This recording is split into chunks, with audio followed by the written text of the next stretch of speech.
A patient, completely blind following a stroke that destroyed the visual processing centers of her brain, is asked to describe the room she is sitting in. She answers immediately and confidently, describing furniture, colors, and people that are not actually positioned where she says they are, in some cases describing things that are not in the room at all. She insists she can see. She walks into walls and furniture, and explains each collision as clumsiness rather than blindness.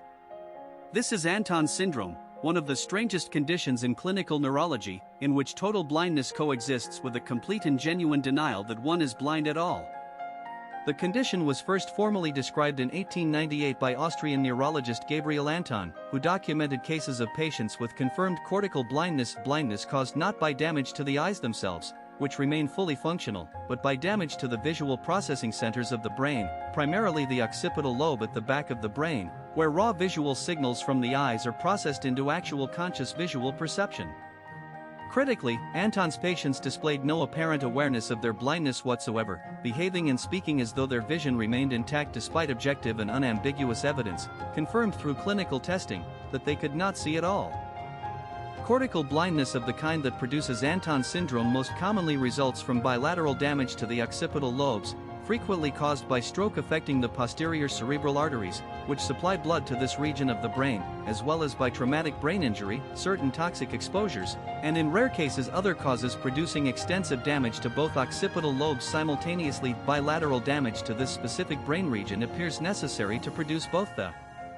complete blindness and the accompanying lack of awareness characteristic of the full Anton syndrome presentation, distinguishing it from cases of damage limited to a single hemisphere, which more typically produce only partial visual field loss accompanied by normal awareness of the resulting deficit. The denial component of Anton syndrome is understood within the broader neurological framework of anosognosia, a term describing a lack of awareness or insight into one's own neurological deficit, observed across various brain injury and disease conditions beyond Anton syndrome specifically, including notably in some stroke patients who remain unaware of significant paralysis affecting one side of their body.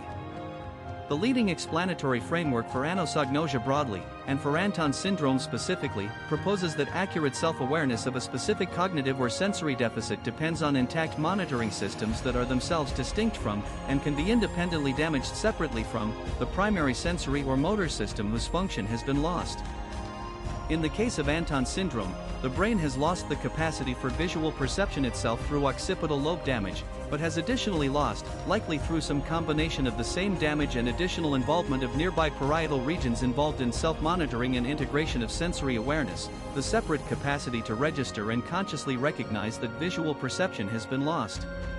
The confabulatory visual descriptions Anton syndrome patients commonly provide when asked to describe their surroundings represent a related but distinct phenomenon, closely paralleling the confabulation mechanism documented in memory disorders such as Korsakoff syndrome. Faced with a complete absence of actual visual information and apparently unaware that this absence reflects genuine blindness rather than some other explanation, the brain generates plausible descriptive content, drawing on memory of previously seen environments, general expectations about what a typical room or scene would likely contain, and contextual cues available through other senses, and presents this generated content to consciousness with the same subjective confidence that would normally accompany genuine visual perception, with no internal signal available to flag the description as fabricated rather than genuinely observed. The behavioral consequences of Anton syndrome are frequently dramatic and